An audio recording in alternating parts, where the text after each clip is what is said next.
Да го вратиме Охрид на врвот на туристичката мапа. Македонскиот бисер има потенцијал да се спаси од зачменоста и да живее туристички буден 365 дена во годината. Но инфраструктурните проекти се основа за развој на туризмот, а Охрид во тој поглед од секогаш бил слеп од срево. Без соодветна инфраструктура, Македонија е скапа дестинација од која туристите заминуваат само со воздишки.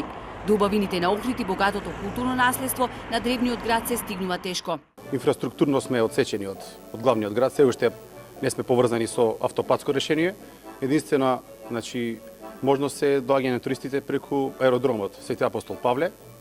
Тоа ни носи некои 40% од купните приходи. Во празнично богатиот јануар ние не успеваме да ги задржиме гостите.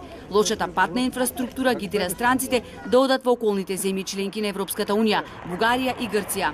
Мора да се интензивира изградата на автопатот од Тичево до Охрид, која започна пред 5 години, бидејќи оваа делница ќе обезбеди развој на туризмот и поквалитетен живот на граѓаните од овој дел на нашата земја. Децидни се хотелиерите. Аеродромот го имаме, но патот од аеродромот до самите градови Охрид и Струга го знаеме веќе неколку години е за никаде. Тој требаше или да не се отпочнува, или ако се отпочне да се заврши најбрзо што може.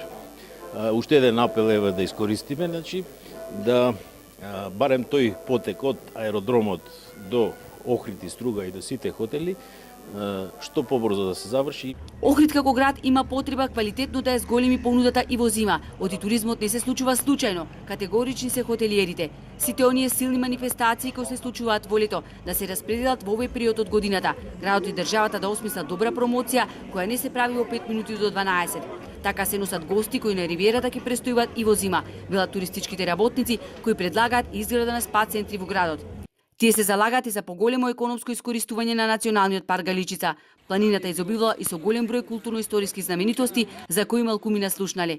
Планинарите без малку една деценија притискаат да се направи добра патна инфраструктура за Галичица или жичара кој од Пештани ќе води кон планинските предели. Скромна инвестиција која ќе носи бенефит за сите. Во спротивно, Охрид и понатаму ќе чмае празен половина година, а хотелите како и сега ќе работат само од месец април до октомври.